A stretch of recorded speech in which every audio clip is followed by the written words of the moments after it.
Hi, guys, and welcome back to another episode of Ultras 11. We're not going to introduce ourselves because you should know by now we've done this 93 separate times. I'm Not just that like we're I'm just keeping more track. surprised you didn't start off with "Good morning." I know It's been a trend lately. Yeah, I've a been couple saying. people told me about. They're like, "Wait, do you guys record like first thing in the morning?" I'm like, no. I just Joe's just listen, confused. I have a theory. Afternoon, it's not a real thing. When Evening, not a thing. If it's light outside, it's still Yeah, morning it's for morning. Joe. So that's my new thing. There's only day and night, and it's either morning or night. Yeah, that's There's no in between. I don't know what an in between is because like it's weird. But anyways, besides my whole debacle and whatever about time of days, We are back. hey, we're back. And We're as the best around. I don't know if That's we're it. the best, but we're like we should be up there. We're pretty sick and we're dope as heck. But we got a lot to talk about today. Don't we Uh, ever? The first round of the first games of the Euro are basically complete. We just have one more group yeah, I'm saying. tomorrow. Georgia, Turkey, Portugal, Czech Republic? Question mark? Yeah, Czech Republic. But It's just we- Czech now. There's no Republic anymore. really? That's why I saw. Like, I was looking at the thing. It just says Czech. I was like, are they not Czech No, Republic? they want you anymore? to check if they're a republic. No, but it says Czech.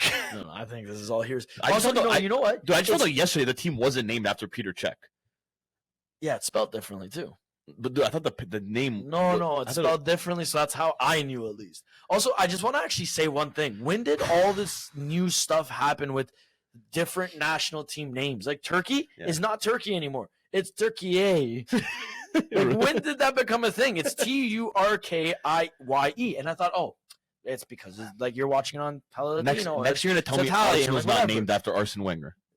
No, that's will never be Like, debunked. That's a thing If because that- since Arsene Wenger is not at the helm, Arsenal has not been the same. So therefore, henceforth, They're same, not but Arsenal. different, but named after Arsene Wenger. you get it, you understand. But yeah, we're not going to talk about Arsene Wenger if you were wondering. But we're going to talk about what's going on, the standout players, and like whatever teams of the Euro so far Mhm. after the first round. I know it's a little very early, but We're the first excited. yeah, Like fuck. and it's saying that the first game is always an indicator of a lot of things. You know, You really set the tone in the first game. yeah, we're gonna talk about Italy again Obviously. because we have to. If you didn't clue into If you his couldn't tell, jersey. we're Italian.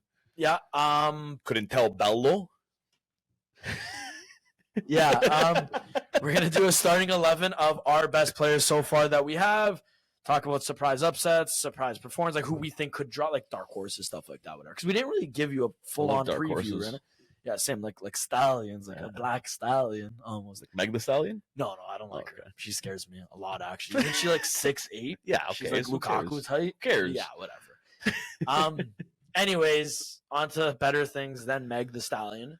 So Al, Yes. start things off, can we first, before we even talk about standout players, teams, and whatever, Yeah. can we preface Hit me, this, baby. preface, whatever, however people want to say it, Profess? preface, Okay. preface, I don't know. Anyways, Yeah, whatever, man. how bad actually everybody's kind of looked. I don't know if that's just me, but I feel like everybody so far involved in this Euro has been kind of It's you know what it's like they're underwhelming. you're watching the game. It's not even underwhelming, man. We're all waiting for that one game where you just watch the 90 minutes and you're like, holy fuck, that team is unreal right now. That's what I mean. They're in Like, amazing form. They're gonna dominate. There hasn't been that. There's only two teams, and like we're gonna have this whole segment talking about standout teams and players and whatever. But when I'm thinking of the whole tournament so far and everyone we've seen, the only two teams that stand out to me would literally be Germany and Spain. But Other than that, nobody but- looked But dominant. look how enough. crazy! Like no one looks dominant. Like everyone say like, oh, but it's. I've seen some people on Twitter like, oh, it's kind of boring. Like I feel like it's not like there's not a dominant team or whatever. But then you look and there's been one tie Yeah. so far in the Yeah, tournament. yeah. Like the games have been they've been good. They haven't just been draws. Like there has been a winner, whether it's late or early on. It's been good. But I know exactly what you mean. Like It watching just the seems games, like it's nobody's just like hit their No. hit the ground Right. running yet. everybody. I except feel like Germany and everybody's Spain, kind of you know? just taking it slow. Everybody's learned from the Yes. past. Yes. Everyone's trying to be Italy of the last Euro Cup and just try to be like them. But there's only Let's take it easy. one Let's take it team that can do that. But anyway, since we're still on the topic of standout I'll players, say and we haven't standout left teams, anywhere. are no. there any other teams besides the two I mentioned, Spain and Germany, that you could think of that you think, oh wow, they have what it takes. They look menacing. They look scary. Like I mean, I might be wearing them right now, but I'm not trying to put them in. No, I'm kidding. Italy, I'm not gonna say that about them the first game because it was not like that. In the tournament so far, I think you put it perfectly. I don't think there's anybody else I would add. Maybe like if you want to add in Netherlands, like they looked good. Yeah. They didn't look like like they were a standout per se, and to say like look at them and like, oh yeah, they're they're winning it. Like I'm not even no exaggeration. Last Euro Cup 2020, before it started, we even did a bracket, and I didn't put Italy far. They had no thought in my mind that I was like, yeah, Italy have a chance of winning. After the first game of last Euro Cup, I don't know what it was, but just the way they played and just seeing that team, I was like, man, like they might actually go to the finals. Like I had that thought literally after the first game. And it's a little bit different now. There hasn't really been that, and I didn't get that with Netherlands, but they look like a team that can really make a push through this whole tournament and get to the finals. And with the thing with Netherlands too, I feel like it's been an ongoing thing that like we're constantly waiting for the rise of the Netherlands again. And you look at their team on paper, and it's something I do, and I think that's probably my toxic trait when it comes to football and stuff like that. It's I'm looking at the team on paper and judging and analyzing everything about it, right? And Netherlands, I can't remember a time I looked at their team on paper and said they didn't have a chance, And this year is the first time I said, I'm like, you know what, Joe? You always say Netherlands is decent. They have this young They're going to be a dark horse. They're going to be your dark horse. You got them. This is the first time I looked and said, okay, they have Xavi Simons. They got this guy. They got this guy. But Netherlands isn't going to do shit.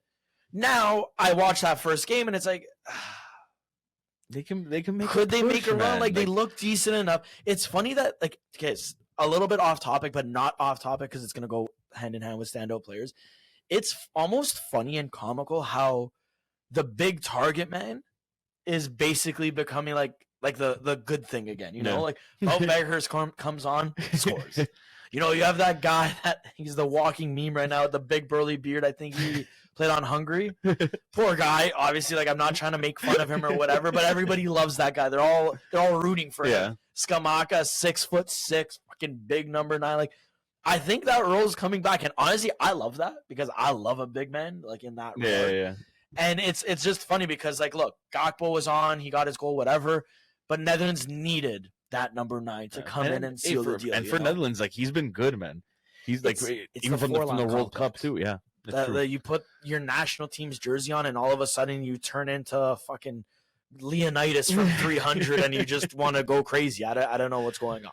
But other than those two teams, like Netherlands is the only team for me. Like that really stood out the first initial game. Like obviously that's going to change the games. Like it's going to go back and forth. Our opinions are going to change throughout this whole, especially the group stages. But so far, I'd put those three as my standout like teams. we're being hypercritical, guys. Obviously one game's been played. It's one game, so we're just giving you something after one game. Obviously, by the next round of games, we'll probably say, "Oh fuck, France looked crazy. Netherlands looked ass. Germany, like all of it could change. Some things haven't changed in Germany. Whatever, yeah. So now we're moving over to the players. Are there any standout players that you're looking at? And it's like, yeah, he's him, or like this is his tournament, whatever. I mean, standout. If you want to say standout, he's him. The youngest player to ever play in a Euro Cup. Oh my 16 years old, Yamal. Like I know he had hype going into it.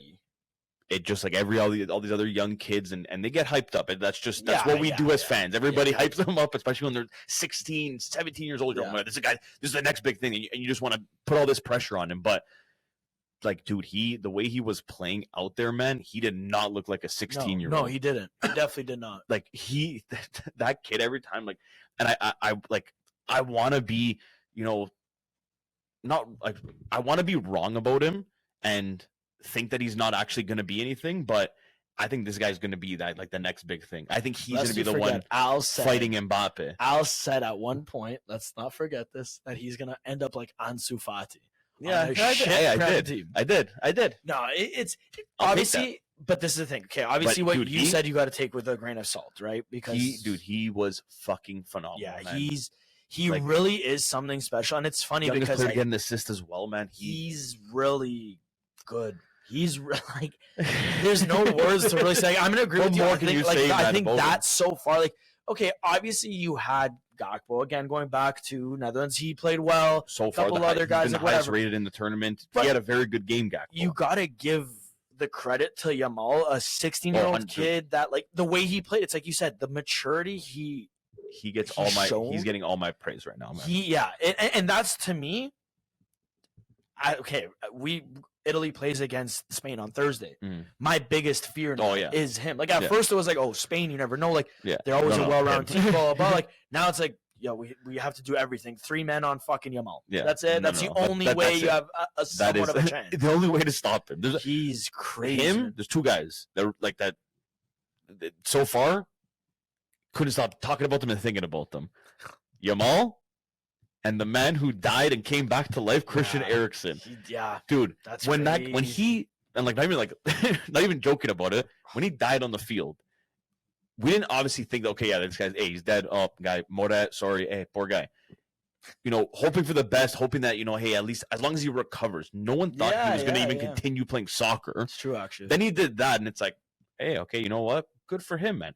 Now, dude, still playing at the highest level with the national team, scoring in the Euro Cup.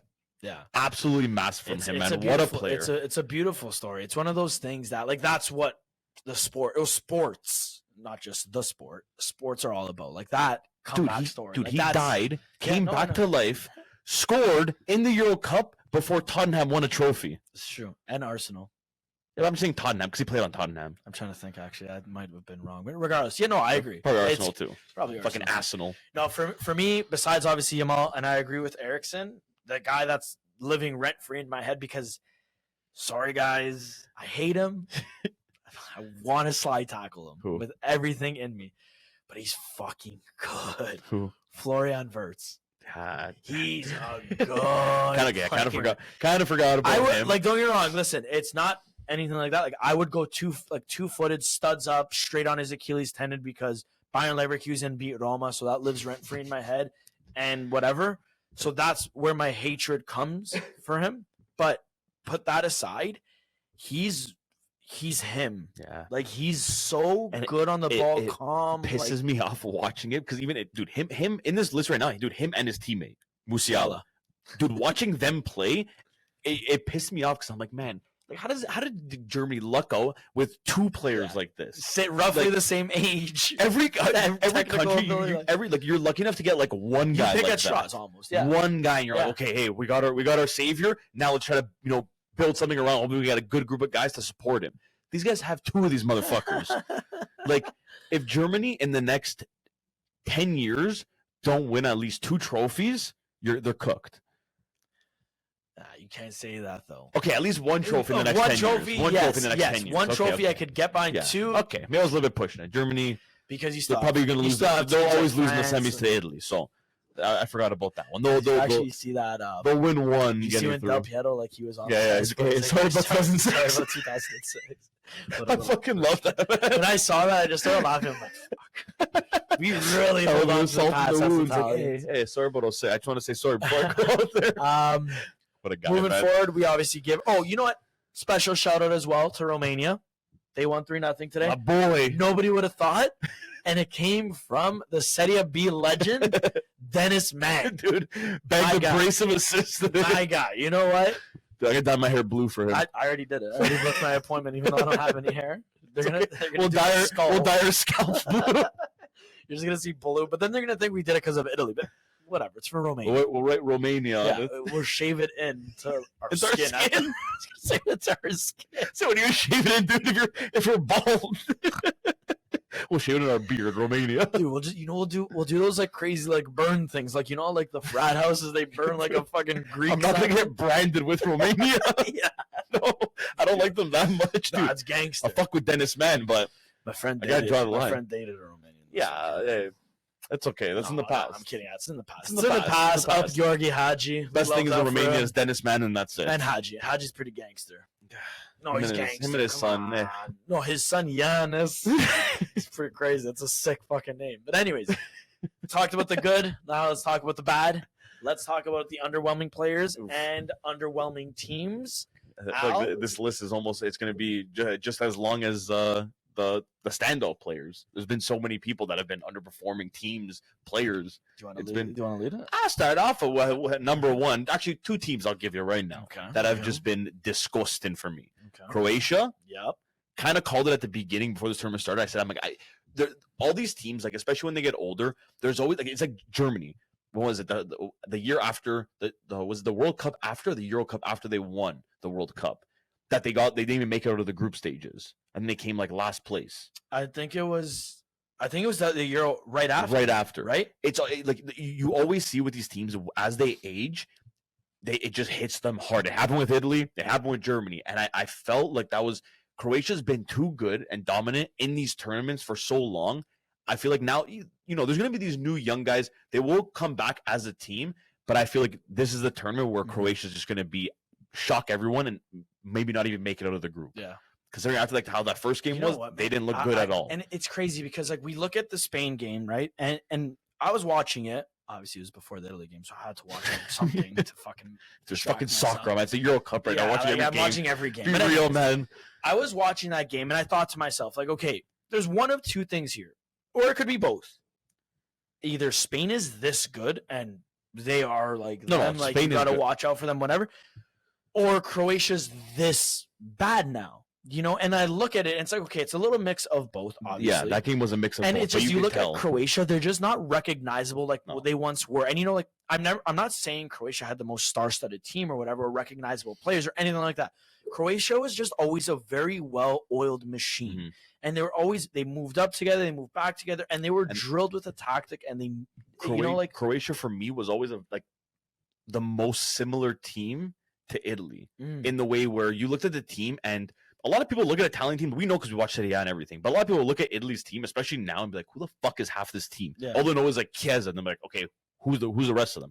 It's the same thing with them, and I feel like they have gotten so far in tournaments, went to finals in a World Cup because literally of blood, sweat, and tears for that jersey. And everything like that, that's like the game plan. That's their mentality there, and I feel like that's what got them so far. And I feel like a lot of that now is missing. Especially with now some of the younger guys coming in, the older guys leaving. You still have Modric and stuff there, but it's not like it was before. You don't have the guys, or he doesn't have the guys around him like he once did. My heart goes out for a guy like Modric because like he's always been class. He's always been a gentleman of the game, and it's like you don't want to see his last swan song to be. He should have retired after the World Cup. Yeah, you just think like fuck. Not it's like that line in Batman. You live long enough to you either die a hero or you live long enough to see yourself become the villain. And like that's the thing with him. Like people are gonna turn around and like his. I don't think anyone will blame him. I don't think. No, but I'm just saying it's a blemish in his his career of everything. Like you look at that and be like, damn, you got grouped. Yeah. Like your last time out, like you're getting grouped. Well, we don't know. Also, it's only one game. But I'm just saying, by the looks of it. It might end up that way. They can completely turn around and just make us look like idiots right now. But by the looks of it, I don't really see that happening. Is there another team? The second team that I was going to say to you is Belgium. And I've been saying this. I feel like every tournament they've been getting so fucking lucky and like just scraping by.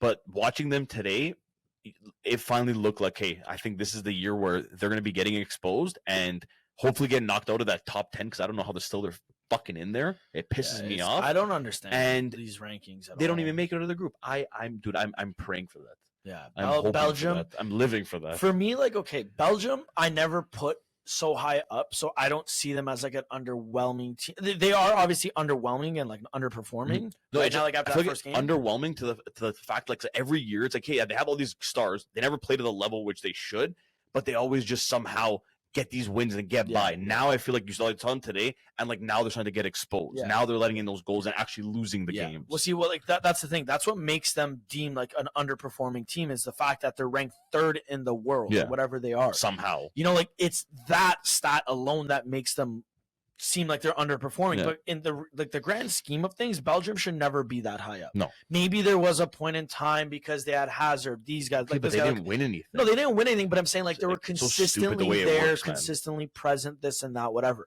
Now you look like they don't really have anybody. Like when you look at that golden era of Belgium, was it really even a golden era, or did they just have like 5 star-studded guys? Literally. You know, I've like that's the ultimate thing there. For me, I'd actually say England was more underwhelming than Belgium. I can agree because with that. England Not is, more than Belgium, but I can agree with the England being underwhelming. I'm just saying as well. because England is deemed one of the favorites Yeah. right now to win this whole thing.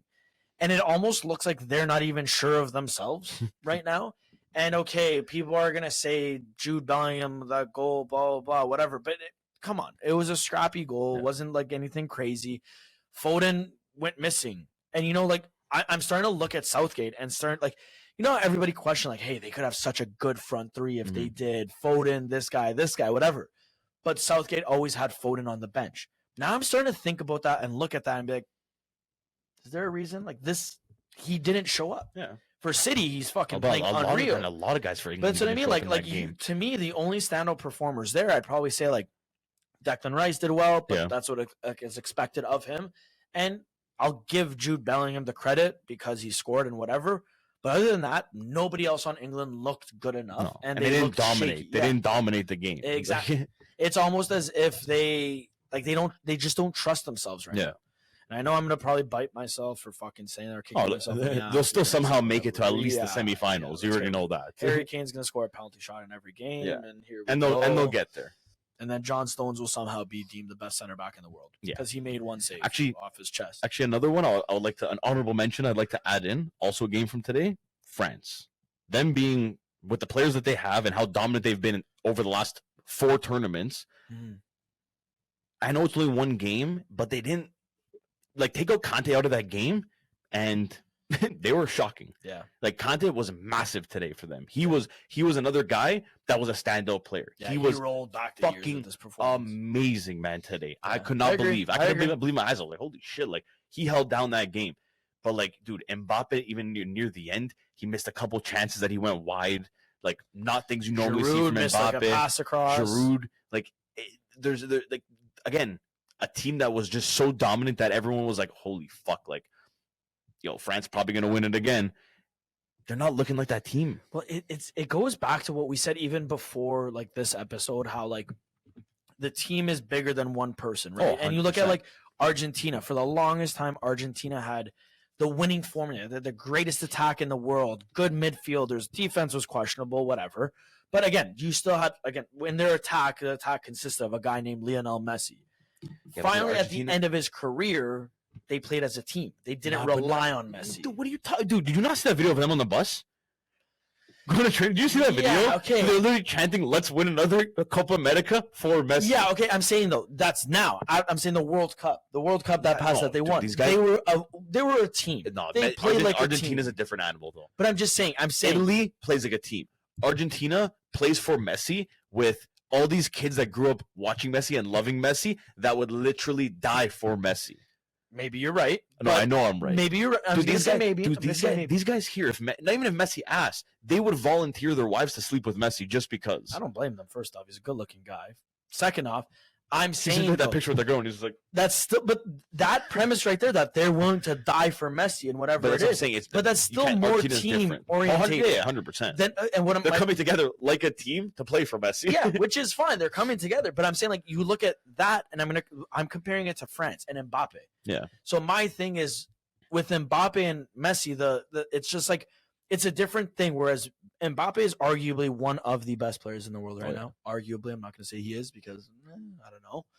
But it's like they know they have that at their disposal, and it's almost like, okay, let's feed Mbappe. Let's do this like whatever for Mbappe, and it's just not the right mentality. And for that, I think that's what's going to hold them back.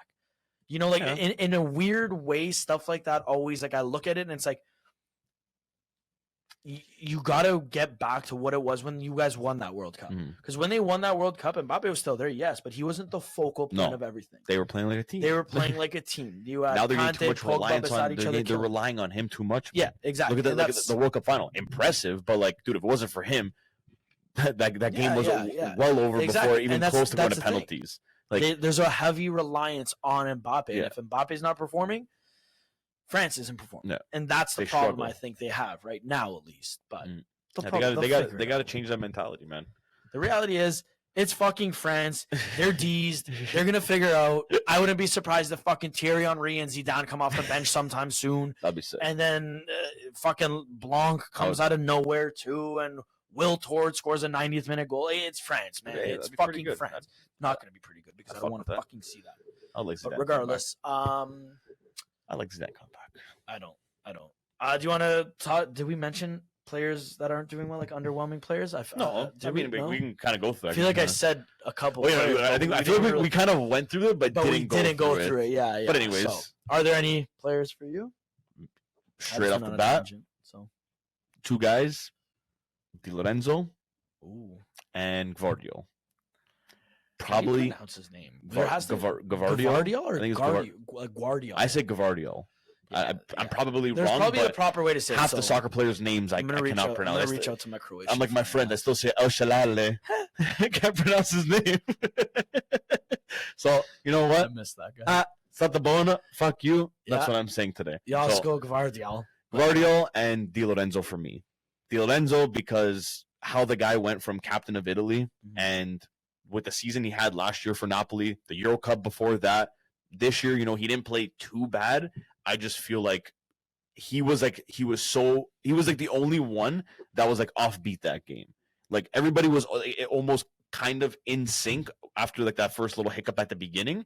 Everyone kind of looked like they were on the same page. He just kind of looked like he was just a step behind. Like he wasn't there. And I feel like that's why I keep saying Cambiasso needs to be starting over him. He's maybe a good, depth player for now. He is in his 30s now. He's a little bit more of an experienced player. I would still take him on that team 100%. I'd love him, but I just feel like he's been very underwhelming so far, and just in watching that first game. Okay.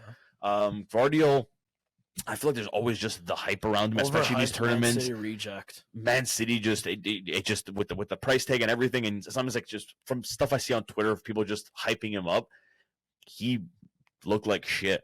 He did not look good. I mean, I feel like honestly, he died after what Messi did to him at the World Cup. When he burned him down the wing and scored and just put him in a blender, I feel like after that, he has not been the same at all. Yeah, I'd agree. Because, dude, watching that Croatia game, he looked fucking so off, man. Yeah.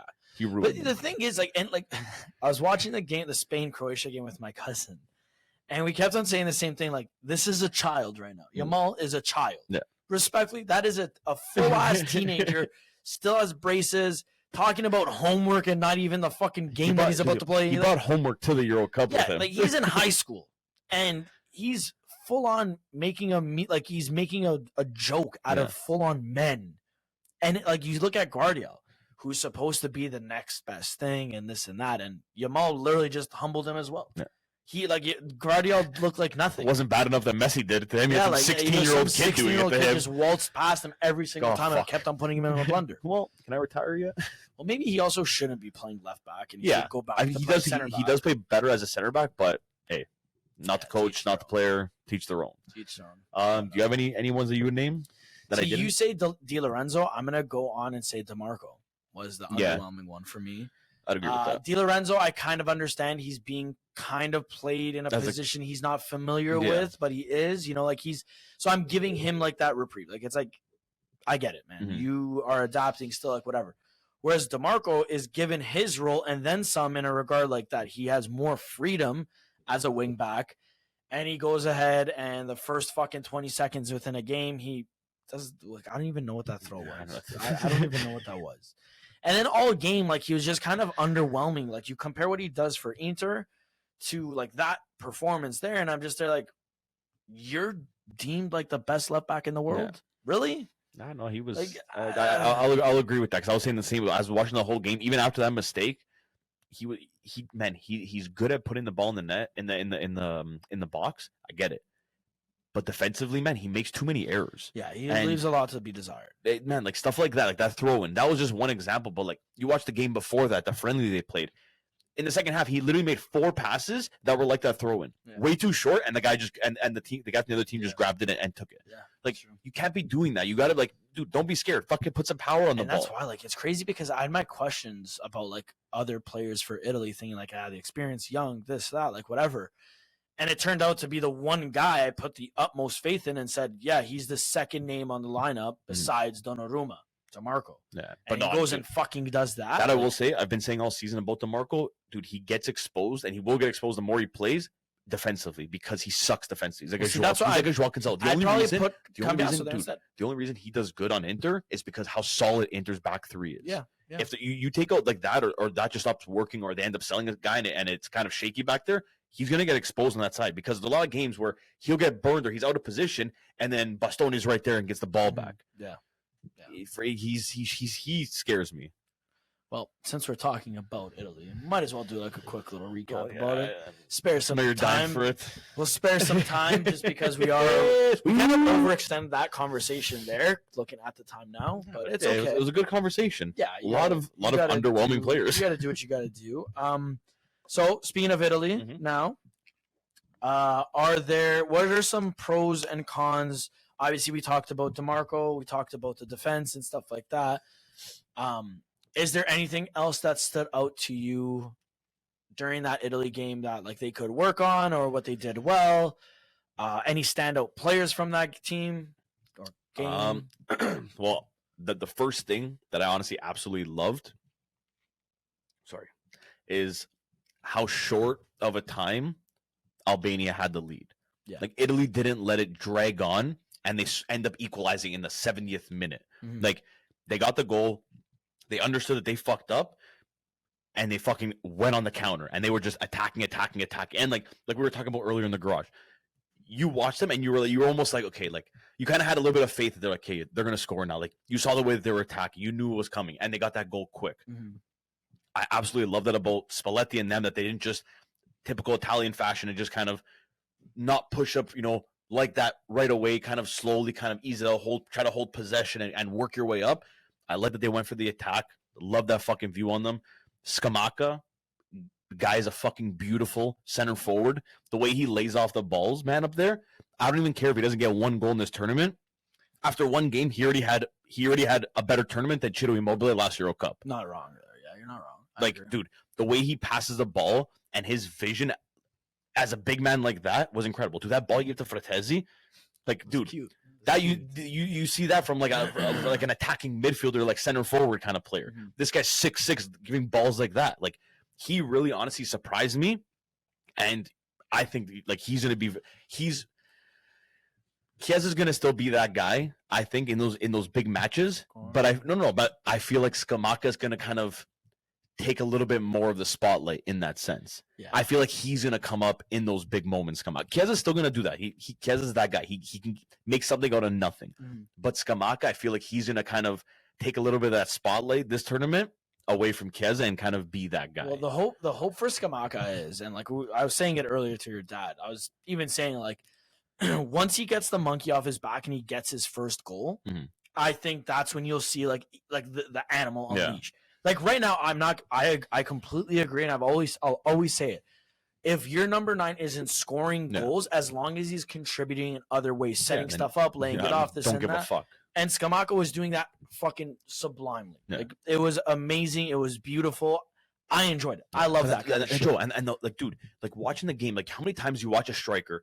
Let's say like on your club team, okay, not Lukaku now, but like when you guys had a real striker, and you're watching them play and they go through like that little bit of a drought after 3-4 games they can't score, and then you see them start getting in their own head and they're taking stupid shots they would never take. They're trying to hold the ball for a little bit longer to try to get a shot off, and they're just, you can tell they're dying to score. Like they need to score, and it's affecting their game.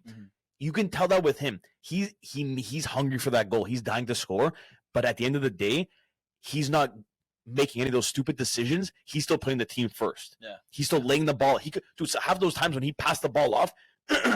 a lot of other guys would have taken the shot. He had that gap in there. He could have took a shot, but no, he went for the better option and tried passing it off. Yeah, that's the one thing, man, about him that honestly I absolutely love, because I've seen it so many times where it gets in their head, and that was my biggest worry, especially in those friendlies, because he couldn't score, and you could tell he was hungry. He wanted to score, and there he was doing a little bit more. But man, now after that first game, dude, like just the class he's playing with right now, and he looks so mature. He's on it. I can do that. I can talk for I think an hour and a half about Scamacca. It's funny because I used to when I like before, and there was a moment in my like life. Sorry. There was a moment that I was writing blogs. I was getting excited. Why was I writing blogs? I don't know. I had this ambition that I was going to be some crazy journalist. I was the next fucking Fabrizio Romano. Like, I had it all set, right? So my biggest thing was like I would always like take a deep dive on Roma's youngsters. So there was a time that I remember Scamacca was 14 or 15 years old, and he was already at that point like 6'3". I made a fucking whole ass article about this guy, how he's the next Ibra. He's a giant. He's the Italian version of Ibra. He has a technical quality, speed, this and that. Like what he's doing for his size is what like a smaller person does, but he has the technical quality. This whole thing, seeing it come to like fruition, like almost, and everybody else now noticing it about like Scamacca that like he offers so much more than just like he may still have to fine-tune his killer instinct in front of goal, but everything else you could already see it. He does have the technical quality. You know, like for a guy that's again 6'6", to have the vision to dink it in between two defenders who both lunged in to try to intercept it and couldn't. To have the knowledge to backheel it through a defender. Like the stuff he does, it's like his IQ, his intelligence, and his technical quality is so fucking good. And it's one of those things that like if he's not getting the goals, he could actually fall back on. Right. Now, again, it's like you said, like there's going to come a point where you're going to see him start to get flustered. Yeah. So he has to get that goal sooner rather than later. Yeah. And he will. And that's the thing. Like, I think once he gets that goal, I don't want to jinx it. Fucking knock on wood here. But I think once he gets that goal, like, I genuinely think really the floodgates will open. You know, like not the floodgates will open that he gets a goal a game, but you're going to see like people will start to pay extra attention to him, like defenders wise. Yeah. And then you also have guys like I'm only listing pros right now, and I'll get to the cons afterwards. Yeah. I'll try to be quick about it. Then you have guys too like Calafiori. Yeah. Okay? I know he's getting a lot of no. Fuck that, man. Honestly, that fucking pisses me off because we knew how good he was and how good he is and how good the season. That's what I'm saying. Everyone now, the aura, Maldini, I've seen that picture of young Maldini, Cannavaro, Nesta, and him. Yep. Everywhere. Oh, he knows what he's doing. The world was introduced to him. Fuck off, honestly. And it's funny because again, this is another one of those young Roma players I talked about. I was made fun of because he tore his ACLs. He has no knees. This and that. He's gonna be a bum. I still remember like it was yesterday. He was number 63. He scored a fucking thunder cunt of a volley for Roma. I still remember it. Pause 1 second. I just think about it now. Roma's literally that meme when it's like us now, and it's just like a bang average like town. It looks like kind of broken down, and it's like us if we never sold anybody, and it's just like some fucking Greek empire. Everything's made of marble and gold. Dude, Roma's literally that thing. Like, listen, again, I'll always say this, and I'll preach it. It does hurt. It does hurt knowing Roma had him, Scamacca, Fratesi, all within the same age group on the same youth team, and doing bang. But I digress. I'm glad to see these guys are doing well for Italy. Is it worth trading those guys off for a conference league? No. Okay. No, and that why do you think I always say fuck Mourinho? I don't give a fuck for the trophy. Look at what we lost. Look at the repercussions of this. Zaniolo gone, Calafiori gone, Fratesi gone, Scamacca. We sold him at 17 to PSV Eindhoven for 14 mil. We still have Bove. Still Bove, which is pretty crazy. But like, no, Bove has dreads right now. I don't know what happened to him. He just posted a picture saying summer mood against cornrows. I'm like, what else going on, man? But no, like Calafiori, I want to give him a special shout out. He 100%. Not because the world I fucking hate it. knows so him. Annoying. Now, I just want to give him a shout out. Stay humble again. Fucking class. Keep staying humble, doing what you do best. And it's like he genuinely again. He played like a guy that you wouldn't think that was his first competitive game for Italy. Not at all. You would have actually thought, yo, how old is this guy? 28, 30? He's been there, right? He was their last tournament. Right? He was, this is it for him, you know? Like, and literally his first tournament. It's fantastic to see a guy like that, you know? Like, and the best way to put this Italy team right now, and I'll say this is their greatest pro, is the fact that they love each other, and there's like that sense of cohesion and they unity. Will kill for each other. And like you saw what Barella said after the game. I will spit blood for the staff. Like who even says the staff? No one even thinks football. Like it's shit like that. Like And then the stupid jokes without Fratesi, he's superstitious, and he brought his friend Scamacca from Rome with him.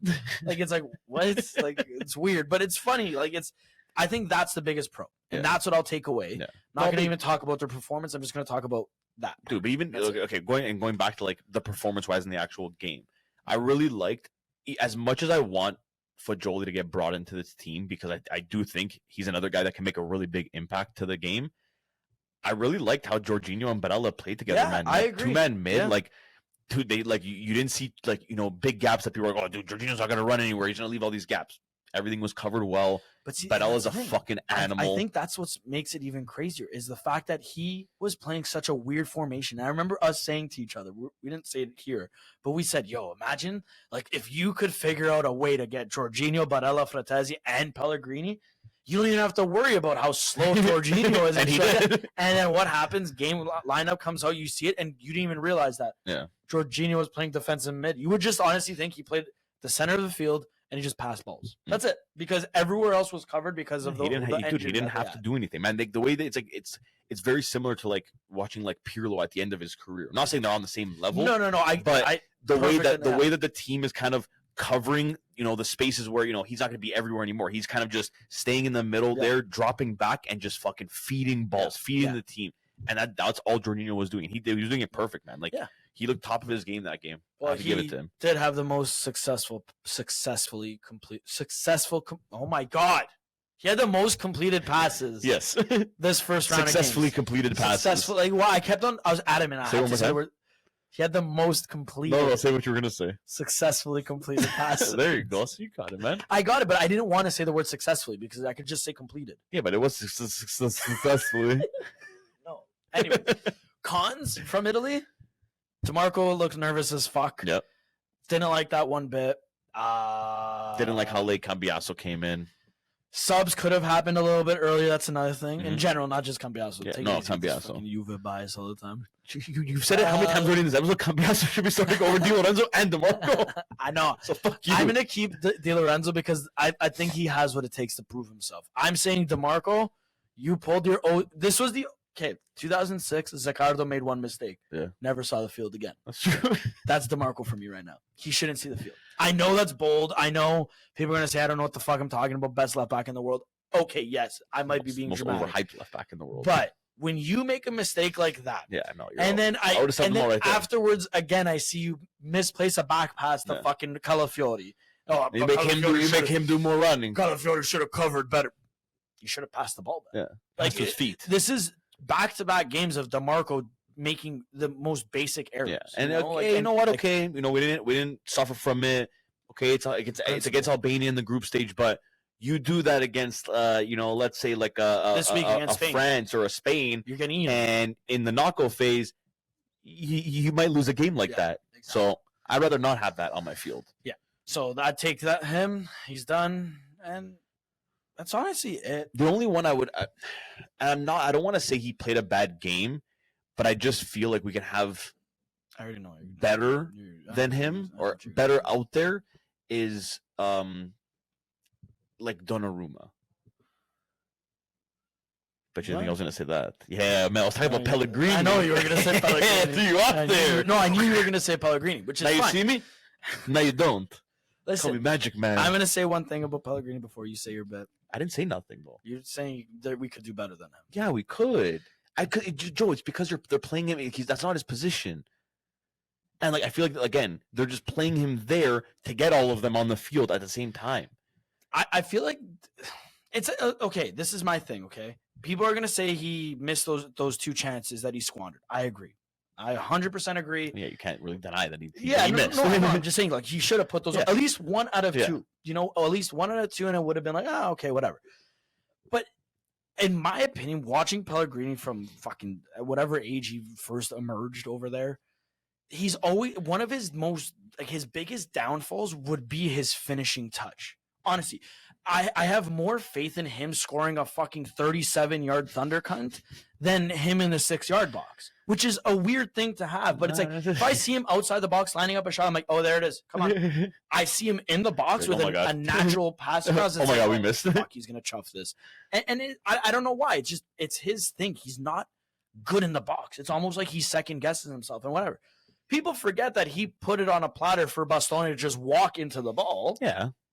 I'm saying that's why I'm saying like it's kind of hard. Like he played a good game, but I just feel like if we're gonna go with that formation and that thing, I feel like there's someone else that we can put there that's better. Yeah, than that, yeah. that could offer Like, more. this is the thing. Like he's a great player. He just, dude, you saw with Mourinho. Mourinho had him out of position and barely played him. The guy was fucking shit. Yeah.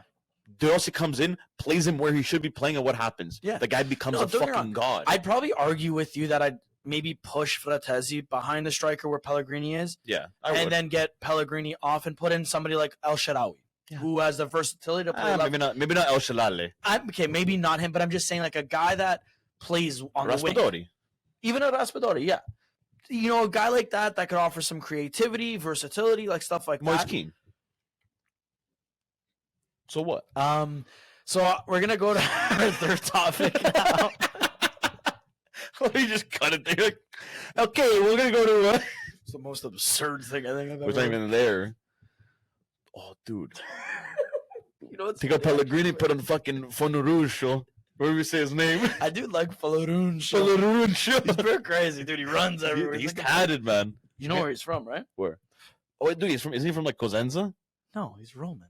No. Yeah, he is. No. I saw a graphic on Cheddar, and they show like where all the players are from, and they left out 5 players. I'm like, what the frig?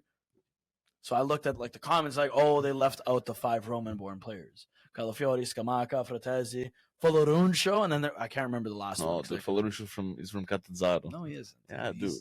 You just said Cosenza. No, somewhere in there. Nah, he's over be there, from Cosenza. Might be from Sede San Bruno. Maybe. I think he's from Argentina. Oh, you laughing? That's where my dad's from. Because you just said 7 different places. Yeah, okay, maybe he's from one of those. They're all in Calabria. He's not Calabria. Yeah, he is, dude.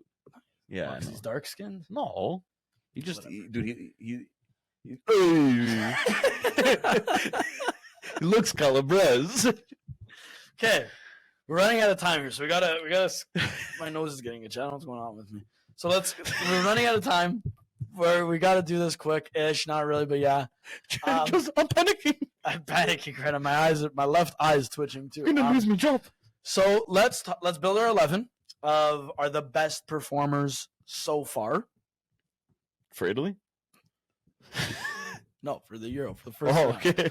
Which is kind of weird because like I don't know if we should because Portugal plays tomorrow. Maybe like it puts on a masterclass. It's Portugal, man. Who's gonna play good on Portugal? A lot of guys. Yeah, okay. The guy on my back right now. Who? Rui Costa. No, on my back on this jersey. Messi. On this, I'd take my shirt off, but I don't think anyone wants to see underneath my skin. Yeah, but no, dude, he's not playing tomorrow. No, he got injured. Retirement. Rui Costa's I got injured. Tore his ACL. Yeah, okay. Dude, tore his ACL. He can't play tomorrow. Can't. Look at his hair. Is his hair on his knee? Yeah, he's sick.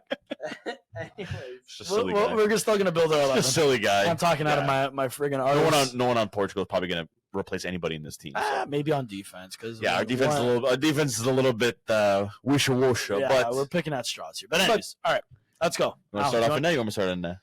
It doesn't matter. Okay, I'll start off with the goal. I'm gonna go in net. Hasn't been really too many guys looking fucking surprising or good. I would probably say Casteels today. Yeah, I know they still lost, but could have been more. It could have been more, man. He made that big save at the end where like I thought it was literally going in. He dove, get one hand on it. I was like, Minka. I also didn't know Casteels is like 36. Oh yeah, he's up there. He's significantly old. I didn't know that. Yeah. I thought he was still young. No. But anyways, right back, I'm gonna go with a man that scored. Kind of an obvious choice. Then, if I'm saying he scored, I'm gonna go with Carvajal. I mean, he scored and he's on defense. That's automatically team of the week status for EA, so it's automatic team of the week for us. That's also true. And this guy would have been in it no matter what. Obviously, everyone's with the hype that he was getting. Now it's even more. Calafiori obviously got to be in there, man. One of the best defenders so far in the tournament. Yeah. The performance that he put on, buddy, I've fallen in love again. I think. I hate everybody. Why? Anyways, why? I'm gonna go with his long hair. Me off because we haven't signed him yet. He's coming back so in my dreams. I'm gonna go with his long-haired counterpart, former Juve legend. I don't know his first name. I do know his last name though, and it's Dragusin. I think it's like Radu. Yeah, Radu. I think it is Radu Dragusin. Huge move to Tottenham. Played 48 minutes in total, and he just put on a clinic. Huge move, man. I love him. He's a Dude, good player, though. He's a massive win today. Yeah. Not No, Juve it's legend anymore, so whatever. Don't care about him, but I'll give him his flowers. We gotta give him his flowers. He had a good game today. When people do well, we gotta talk about that. I'll do that. I'll give him that one. Then the next one, the team that I mentioned at the beginning, which they surprised me, they looked very well. Nathan Aki. Yeah, he actually did pretty well. Playing as like a left back, which I know he has played there in the past. It's not like his first time, but he's better off as a center back and usually used there. He played a really good game, man, at left back. Like he really shut it down. You know and, like he looked fucking strong. I always say it, like he played center back his whole career. Little stints here and there, left back, center, defensive mid. It's like a Jules Koundé also. He fits in this. I understand people putting center backs on left back or right back because like you could snap your fingers and change to a 3-man back line or whatever. But I still don't fully grasp it, or like, okay, I just don't like it. You know, like I think Ake is good, obviously, and like Koundé good, but it's just weird seeing these center backs playing out wide like that. I don't know. I don't like it. Never will. Anyways, our two defensive mids, I'm going to go with, of course, 70% of the earth is covered by water. The rest is covered by N'Golo. And the guy who was injured all year last year, I think, went to Saudi. Haven't really heard of him. He got a couple team of the weeks in FIFA. I know that, but didn't really hear much about him. Dude, he played better than anybody on France today. He just rolled back the years, man. And honestly, like it's literally shit you dude. love to see. Hey, man. Like, it's one of those things it's just fucking beautiful. Yeah, Excuse my language. No. Excuse my French. I get that. Nice. Thanks. Nice. No, but Conte, man, he was literally playing like the World Cup that they won. Yeah, no, like, he did well. 2018, man, that's it's what almost as like if he today. improved. Maybe it's because we haven't seen Conte play. I think that's what it was. I think that's what it is. So it's like so nostalgia. he looks even better. Like, oh, dude, he looks better than he ever did. Yeah, like dude, he started dangling people. I'm like, oh my god, when did Conte get feet? What the He hell? probably always did it. We just didn't care because it was Conte. We were used to. Dude, he makes everything look so easy. He's one of those players that he makes everything look so easy that you're not even impressed by it anymore because it looks so easy. Yeah. Like you're just like, oh, okay, hey, fuck, whatever. He just did that. Class, when you're actually like looking and like you're actually watching him, you're like, holy fuck. I'd honestly probably kidnap Conte. Yeah. Like in a nice way though. Like, I wouldn't do anything bad. I would just kidnap him because he looks sick. And I don't think he would let me live with him, so I'd have to kidnap him. But anyways. I do maybe the more like the legal way of it. Just try to like have him come to my house and chill. But yeah, whatever works, man. Whatever works. I get it. Other midfielder, there's not many really to choose from. Probably going to put him in because he did score and they made a whole commercial about him. And go with Hey Jude, Bellingham. God, what a loser. I know, but like, look how far we've fallen off the world over here of soccer. Like we consider Jude a top midfielder. I know. The guy. I put Barella in there, but then I don't want to hear. Oh, I'm sorry, you're going to just pick Italians. Jude Bellingham is such an arrogant fucking asshole. Oh, respectfully, like what he did to Kostic yesterday. Yeah. If I was Kostic, I don't even like Kostic, and that pissed me off, dude. When he just, for no reason, he decides to put his shoulder into Kostic and then as he goes there, boom. Yeah, like if I was Kostic, I would grab him by the fucking throat and choke slam. Oh my god! And it's like who are you? Oh, you scored a header. Yeah, dude, sick man. Cheers, dude. Like like what's going on? That pissed me, dude. He pisses me off, but whatever. I'll put him in there because he did score, and again, EA standards. Listen, I'm gonna disagree with you, but I can't disagree with you. But I'm going to. I'm gonna say frick that guy. Put in like Rodri or someone. No, Rodri. He was literally like the rated worst one. No, but I'm just saying. If anything, I'd put Barella over him. I just don't want to hear the Italian bias. So I'll put Jude in there. Fine. Christian Eriksen instead of Jude Bellingham. Yeah. But anyways, good show. Next we'll change Christian Eriksen on that one. I'm gonna go with Yamal. Lamine Yamal. It's a no-brainer. If you didn't see that one coming, you're living on a rock. This is I think we're starting a hype train about him, even more than has already started for him. No, but dude, he deserves the hype. Yeah. He's the guy that doesn't deserve the hype. He deserves Jude. You know what? He does not deserve the hype. He deserves Invisalign.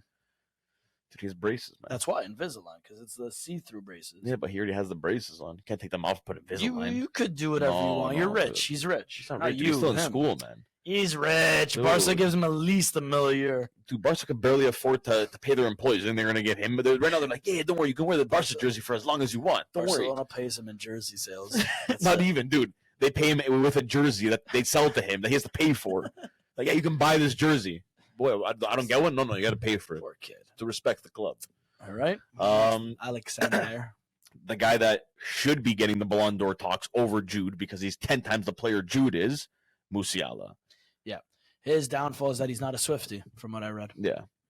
That's what I seen that too. I read that article this morning on the shitter. Weird. I don't know how the hell Taylor Swift has anything to do She with has pull, man. She's got pull. She's got pull everywhere in the world. It makes me sick. But Musiala, 100% in that team. Even before that first game, I already knew he was going to have an amazing tournament. He is such an amazing player. I'm happy he chose Germany, and I don't like Germany, but I'm happy he chose Germany over England. Because fuck England and fuck Jude. I don't think we could say that on live TV. It's okay. Well, I'm saying it. I don't know if we can, but regardless, they say it to us. They broke pasta on live TV. It's true, actually. No, that was a thing that did Albania. Yeah, whatever. Somebody. But did. Albanians are just Italian. It's not even real. Yeah, I know. It's not even a real game. They're fam. Yeah, they're just friends of the road, you know? But England, Next player, I hate saying this. No, but you love it, though. I have to. He's really good. Soon going to be teammates with Musiala. Soon. In the club on level. Roma. Yeah. Florian Wirtz. He's like, guys, I'm sorry I hurt you. I'm going to fix this now. Yeah, that'd be sick. You guys win another Conference League. Yeah, whatever. Yeah, okay, so what? Trophies are trophies, am I right? Sell Bova, get a new trophy, right? That's the rule. We gotta sell youngsters in order. No, I'm done. I don't even care who you say as a striker. Yeah, I gotta add my striker, dude. Come on. The money laundering man himself, Morata. I think he's the only striker. Just drop me Cavetta.